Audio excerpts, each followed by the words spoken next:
What's happening? Welcome back to the channel and welcome to another edition of the Opposition Preview. First things first, guys, make sure you smash the like, subscribe if you're new around here as well. Just 60 subs away now from 8K, so let's make sure we get there as quickly as possible. And Saturday evening, Chelsea head up to the Etihad to take on Man City. 11 wins in a row in all competitions, 2nd versus 10th in the Premier League. It's going to be a tough ask. De Bruyne's back like he's never been away. Haaland back amongst the goals. Foden having an exceptional season as well. So yeah, under no illusions for this inexperienced Chelsea side, it's going to be a very, very difficult task. And if we get a point, then that probably will feel as good as a win, certainly for me. But to talk all things City, the game itself, I'd like to be joined by LB. Mate, thanks for coming. I appreciate your time. As I referenced, 11 wins in a row in all comps.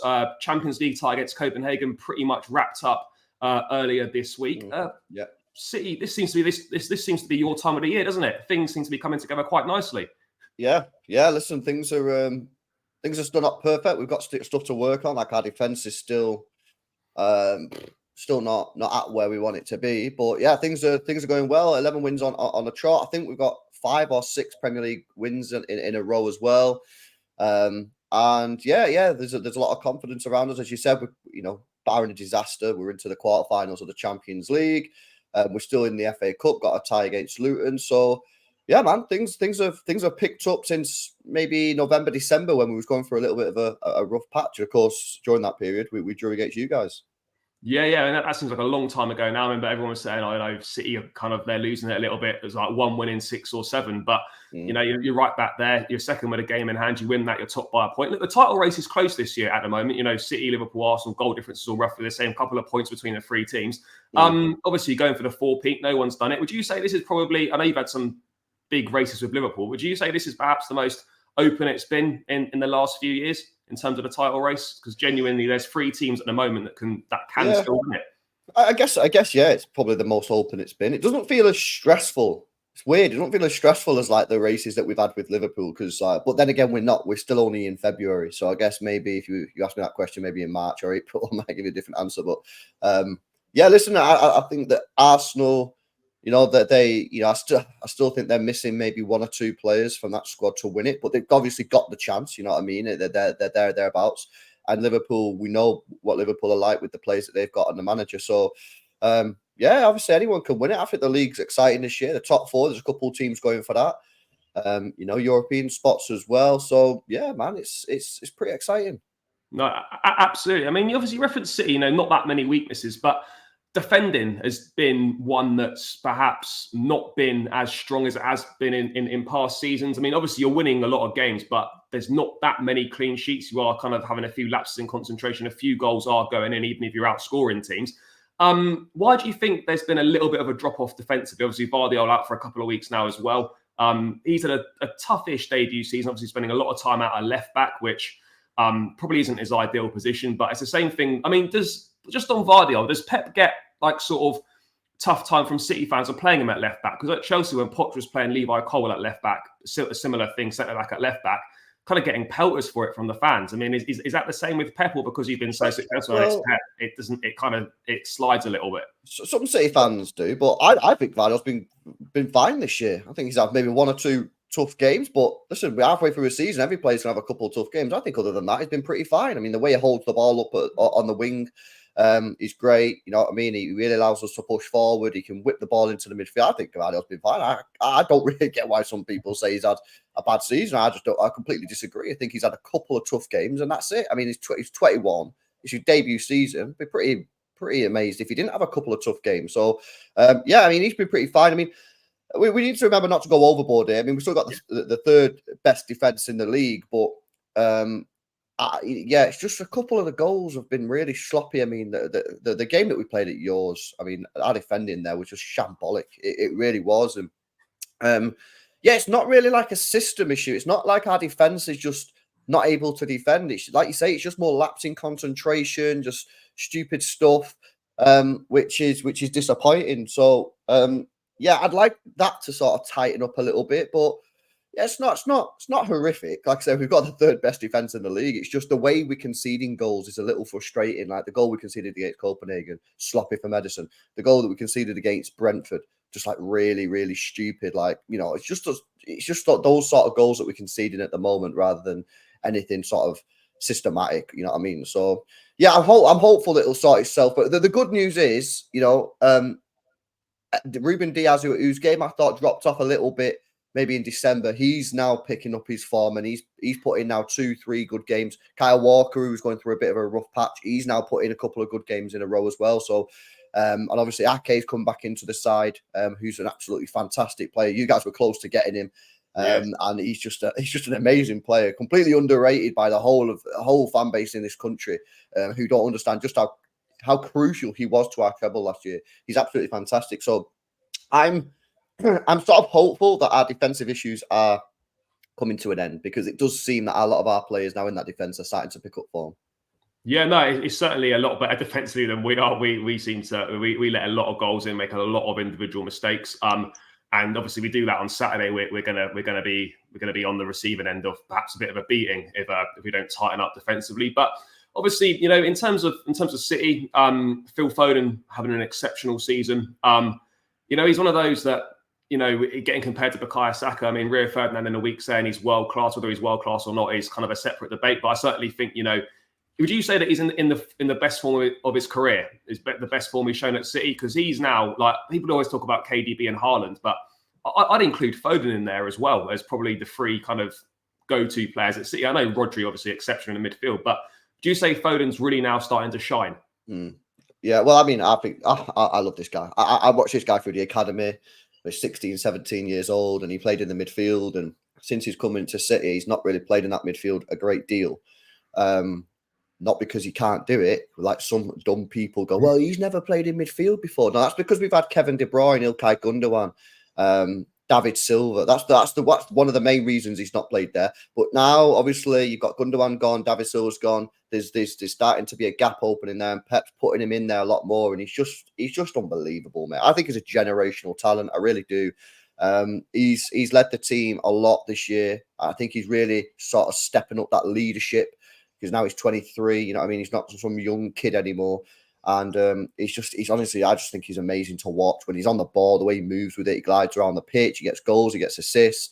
I think he needs 1 goal or assist in all competitions this season to match his best tally, which I think was in 2020. So, he's going to get that, and he's going to have his best season statistically for City. I think he's going to have, for me, it's already his best season in terms of like the impact that he's having on the team. It's just unbelievable.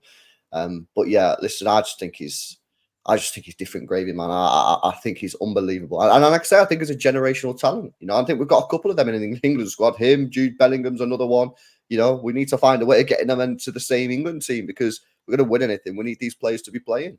No, absolutely, I agree. I think he's an absolute joy to watch. He's a revelation. I'll probably say he's the most talented English player we've had probably since Wayne Rooney. I know there's a lot out there, but I think he really is that good.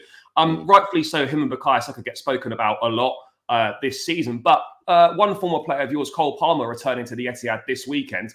I'm not saying Cole Palmer's world class at all by any means. The potential is certainly there. But, people talk about Foden. He's got, 8 goals and 7 assists this season in the league in 23 games. Saka, 10 and 7 in the same games. And Cole Palmer's got 10 goals, 6 assists in 21 Premier League games in what is really his first season playing regular senior football. Do you think enough people are giving Palmer credit for what he's doing this season? I know Chelsea fans absolutely love him. He's been exceptional. But in terms of from kind of the wider footballing community, do you think Palmer gets enough credit for what he's doing? Because I know obviously we've spoken before and you were a big fan of his, watched him in the academy and stuff. Do you think he gets the credit he deserves and should perhaps be included more in conversations amongst the likes of Foden and Saka for what he's been doing this season? No, not yet. I think let's go steady. I really like Cole Palmer. I was gutted when we lost him. I can understand why we sold him and we got 45 million. But I think if I was you guys, there's no need to put him in them conversations. You know what I mean? Like, why put the pressure on him? Let him just do his thing. Your club's a mess at the moment. Let's not put any more pressure on the guy. You know what I mean? He's probably been one of your best players, if not your best player this year. Just let him do his thing. Let him develop. He'll still make errors. He'll still get things wrong, because obviously, like, this is his first proper season playing football. There's no doubt he's a clear talent. I didn't want to lose him. I think he's a fantastic football player. Do I think he's got the same potential as Foden? No, I think he's a level below, but he's just still a very, very good football player. And like I say, I didn't want to lose him. So, I think in the end, I think that he will be more competing with Saka as opposed to Foden, because I think Foden's above both of them.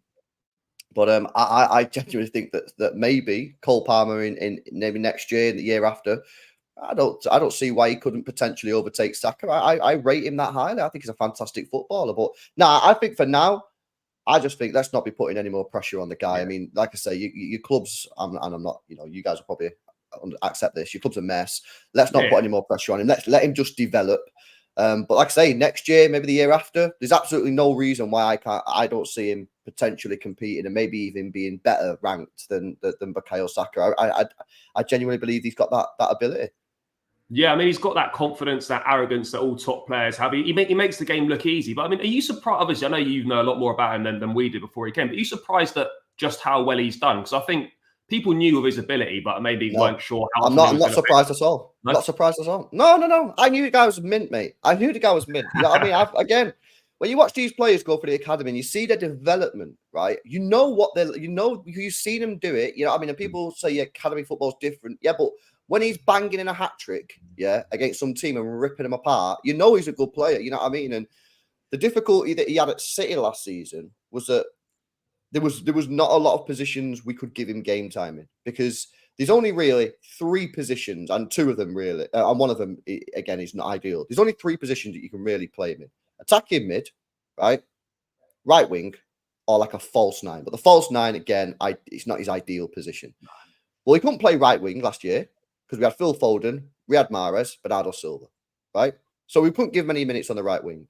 We couldn't give him any minutes in the attacking mid. Why? Because we had Kevin De Bruyne, Phil Foden, and Ilkay Gundogan. The only position that we could really give him minutes was left wing. And let me tell you, he's not a left winger. Yeah. Just because he's got a left foot, he can't play there. So no, I'm absolutely not surprised at all about what he's doing. You know what I mean? And if I was a Chelsea fan, man, I'd be super gassed. I think genuinely next year, year after, you'll look back at this season and think this is a poor season that he's had. I think he's going to go up levels. I really, and that's why I think he could in a couple of years, maybe next year, maybe the year after. I genuinely think people could be saying he's better than Bukayo Saka. I don't believe, and I'm not saying this because I'm biased, I'm saying this genuinely, I don't believe he's got the same ceiling as Phil Foden. I don't believe that for 1 second. But to be better than Bukayo Saka, I genuinely 100% believe he has the potential. Obviously, your club needs to improve, otherwise he's not going to be able to do it. But yeah, I think he's a fantastic player. Like I say, I think next year, year after, you could be looking back at this season saying it was actually quite a poor season for him. Genuinely. Yeah, we're delighted with him. He's been a breath of fresh air in what has been a difficult season to date so far. But I was looking ahead to the game itself. Mate, any news on, obviously picked up a few injuries in midweek. Grealish, I know he's not featured much. Is he likely to feature at the weekend? And what about Bernardo Silva, knock on the ankle as well? Are they going to be around?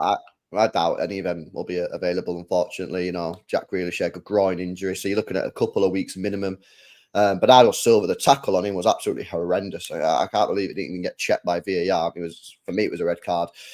So yeah, it looks like he's going to be out. Again, the knocks are weird, isn't it? Because you don't really know how long you're going to be out for when it's a knock. It could be a couple of days, it could be a month. Like who knows? So yeah, them 2 are probably going to be out. Gvardiol's obviously out as well. So a bit annoying, really, because we only just got a full squad back like a week ago, and now 3 of them are out. So what can you do? I mean, what are your thoughts heading into this game, mate? Because obviously, I know we haven't got a great record against you. I know, obviously, on the Tuchel, we had a few wins against you, but since then, I mean, the 4-4 were the first goals we'd scored against you since the win in Porto in the Champions League. So yeah, it's been pretty tough going for us. How are you feeling heading into this game? We've picked up a couple of wins, but we've not been convincing against Palace. We kind of got through in the last minutes. Obviously, against Villa, we did play very well. But you still don't know what you're going to get from this Chelsea team. Away form is not great either. How are you feeling heading into this one? Do you feel confident that it should be quite a straightforward City win? Or do you sort of think, well, I actually don't know what Chelsea's going to turn up and there could maybe be a surprise? No, City should be winning this game. And if we're being honest, City should put Chelsea away. You know, this could be a 2-3, 4-0. Who knows? Like, again, you're away. I'm looking at your away record here against any decent side. West Ham lost 3-1. Spurs, you won, but that was a madness because they had 9 men and Postecoglou done a crazy tactics. Newcastle thumped 4-1. United lost. Liverpool 4-1. You know, you did beat Villa, but I thought the Villa game, as you did play well, you are right, but Villa was shocking, I thought, really, that day. So, but you won the game, fair dues. So yeah, listen, we should be confident. I can't sit here and say, oh, maybe, no, we should be winning this game. There's absolutely no doubt about it. We should be winning this game. And like I say, if we're on it, we should be putting you away, man. It could be easily 3 or 4-0. But listen, I think Enzo, I've been watching Chelsea a lot recently. I think Enzo, for me, is really stepping up his game. He looks like he's taking a little bit of responsibility from what I'm seeing. The way he's playing, it looks to me like he's like, right, none of these bums around me are going to sort this out. So I'm going to start like really getting on it. And, I watched the game against Palace. I think it was Palace. And he was everywhere, man. He was everywhere in that game. So he looks like he's stepping up. And yeah, but listen, we should be winning the game. Like there's just no doubt about that. And we need to win the game. I've said I think City need to win every game now up until the Liverpool game. So we've got 4 more matches. So we need to beat you, 100%. Yeah, look, I'll be honest, from a Chelsea perspective, I don't hold much hope in this game. I think the most important thing for me is obviously this is our last game before the cup final the following weekend. We just need to go and give a good account of ourselves. The last big game we had away from home, Liverpool, we turned up, we collectively all shit ourselves and we were absolutely horrendous. Could have lost 6, 7 or 8-1 if Darwin Núñez had shooting boots on. I just don't want to repeat of that again. Look, there's no shame in going to City and losing. We expect that to happen, but I just want us to compete and give a good account of ourselves. And if we lose 2 or 3-1, but we've given it a good go and we just lost to the better team on a day, you can kind of deal with that. I just don't want us to go for another situation where we just don't turn up. I mean, that first half against Palace was absolutely horrendous. If we play half as bad in the first half against City as we did against Palace, the game's done. We'll be 3 or 4 goals down at half time. And yeah, the mood around the club can quickly change. It always feels like at the moment with Chelsea, we've won a couple games in a row, but one defeat and it's then it's back to square one again. Now the manager needs to go this and that. So yeah, it is kind of teetering on a bit of a knife edge still. We are 10th in the table. There's no getting away from that. But I mean, what have you made of Chelsea this season, mate? Do you think, obviously we should be doing better?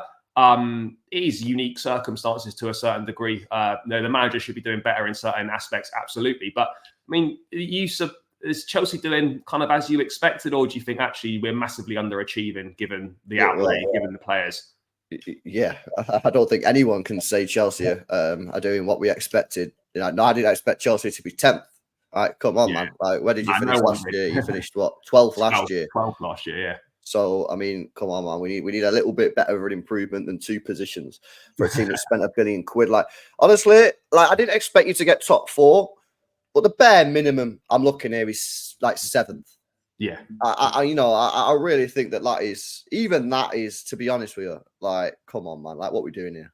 Yeah, you got £1 billion spent in all the players. I know you've had some injuries and that, but 7th is an absolute minimum. And listen, I just think Chelsea are just it's such a toxic environment at the moment. You know what I mean? These young players, I can't believe what your owner's done. For me, I genuinely believe this owner had one of the easiest jobs in world football when he took over. And people might not disagree, but you just won the Champions League a year before. You had a decent team. You had an okay manager in Tuchel. He just needed to come in and just, make a couple of changes. And he just completely ripped apart the fabric of your club, sold all the players. And now you've ended up with loads of players and a lot of them, probably nowhere near the money that you paid. Maybe you paid maybe double the price of what they're actually worth on a lot of these players. So I can't believe we've overpaid massively for a lot of these players. 100%. We definitely have.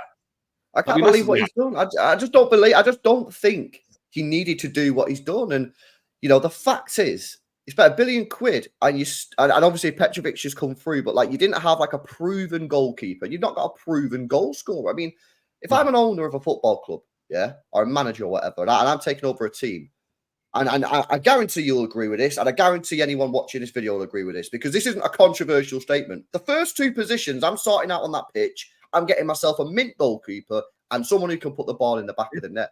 And you had this Sanchez in there, and I was like, what the fuck can he do? And then you bought this Jackson fella, you know what I mean, who doesn't really look like a proper striker to me. I don't know what sort of position he is, but I wouldn't consider him an out-and-out striker. I don't really get his position, but I just can't believe it, man. I genuinely think it's the biggest waste of money we've seen from any football club ever. Yeah, I don't think it was needed. I don't think it was necessary. You just won the Champions League 18 months earlier. It really was not needed. Just needed a little bit of improvement. Maybe move 1 or 2 on. Get any manager if you want, whatever. But to completely rip it apart, and this notion that, oh, we've got all the best young players in the world in a couple of years, they'll all be world class and we'll be competing for Doesn't everything. work like that. This isn't FIFA. No. Yeah, this isn't FIFA. Players don't just grow like that in a linear progression. Some of them stagnate. Some of them go worse. We've seen one season wonders. I just think it's completely naive from the owner about what he's done. And yeah, you just got to hope that these players do progress in that linear progression that you need. Yeah. Because if you don't, then I don't know where you go from it. And now you're hearing that maybe can you spend money in the summer because you're close on the financial restrictions because of all the spending. Oh man, I just think it's a complete mess, mate. Yeah, I think. Yeah, look, obviously, we're a massive outlay on potential, which is a huge risk because you don't know how many of these players are actually going to become as good as you thought they were going to be. And a problem when you put the squad together with players all of the same age profile is that they're all going to be taking minutes off each other. So some are going to be developing that are playing, and others are just going to be stagnating on the bench. And they buy these young players with resale value and whatnot. But ultimately, if these guys aren't playing, there's no resale value. And I look at players we've bought outside of Cole Palmer, really, we're not going to sell anyone for more money than we bought them for at this point in time. So you'd say the early prognosis is that this is not really working right now. But again, I suppose we're not going to have a clear indication until maybe another 1 or 2 seasons time when it unfolds a little bit more. But yeah, I would agree. There's been way too many changes way too quickly at the football club. And we've gone down a route that has never been done before. And we're too far down the road now. These guys aren't going to change their mind. So basically, this has to work. Otherwise, it will be a colossal waste of money. And you're not really too sure where we're going to be. But mate, to round out, I mean, how do you see Pep approaching this game? Same way as usual. You're at home, just go for it. You're going to create a lot of chances. I'd be surprised if you didn't score 2 or 3. Well, in the away game, I think Pep didn't respect you guys at all. And the lineup that he put out, I just thought he thought, right, we'll go and smash these today. And to a degree, it worked because we scored 4 goals. The bit that he couldn't sort of factor into the game plan was that our defense just completely forgot how to defend, and it was shocking. In this game, I think he'll be a little bit more measured because we're not in messing around territory now. We need to be winning football matches, and that's that. So, yeah, listen, like I said, I just think we'll put out a strong side. The defense kind of picks itself at the moment. Kevin De Bruyne will probably start. Haaland will be there, and Haaland's obviously this will only be his 3rd or 4th game back from quite a lengthy spell. So hopefully his fitness levels are a little bit better. Will we see Doku on the left? Probably, because Grealish is out, Guardiola's out, so that could be quite interesting. He's quite an exciting player. But yeah, listen, I don't know. I think we'll be less aggressive to what we was at Stamford Bridge, because that game for me, I just thought he put the team out there and thought these are crap. Let's just go and smack them up. And like I say, it kind of worked to a degree that we scored the 4, but the defense that day was just awful. So yeah, we just need to get a win. I don't care how we get it, 1-0, 5-0. It don't really bother me. We just need to get the win, because for me, again, we need to be winning every game now up until Liverpool. And this is a big one. And Liverpool and Arsenal play before us as well this day. So the pressure's probably going to be on us, because I think Liverpool will beat Brentford. I think Arsenal will beat Burnley. So, the pressure will be on for us to win. No, absolutely. I mean, look, I think we'll get a few chances, because I think City do give teams a few opportunities. But again, it just depends how clinical we can be in the opposition box. Sometimes we are, sometimes we absolutely not. And against City, you might get 2 or 3 chances. You've got to take all of them. We can't be having a situation where we need 6 chances to get 1 goal, and that can sometimes happen with Chelsea. So, look, I think we get opportunities, but I suspect we'll score. But I just can't see how we can contain the likes of Haaland, De Bruyne, Foden, Doku. I just don't think we can do it for 90 minutes. I just don't think there's any chance. So for me, I think we probably lose this game 3-1. But as I said earlier, as long as we compete and give a good account of ourselves heading into the cup final, the last thing we want heading into the Carabao Cup final is to be on the receiving end of a heavy beating where we've just not competed at all and confidence has taken a bit of a dent. But we'll wait and see what happens. Stranger things have happened in football, but yeah, I don't think any Chelsea fans can confidently say heading into this game that we're going to get anything out of it other than a loss, and just hope that we can keep it respectable and give a good account of ourselves. But yeah, mate, thanks so much for your time. Greatly appreciate it. If people want to check out what you do, they don't know where you're at, where should they go? Yeah, my channel's XLB. Yeah, that's the channel. Do the City watch-alongs on that. Do watch-alongs for the games as well. So yeah, big up for having me on, man. And yeah, hopefully we get the win, man, because we need it. No, I'm sure you will, mate. Now, cheers for coming, guys. Make sure you check out his channel, subscribe. Loads of good stuff over there. Yeah, hopefully it's not too embarrassing for Chelsea at the weekend. We'll catch you again in another one soon. Up the Chels.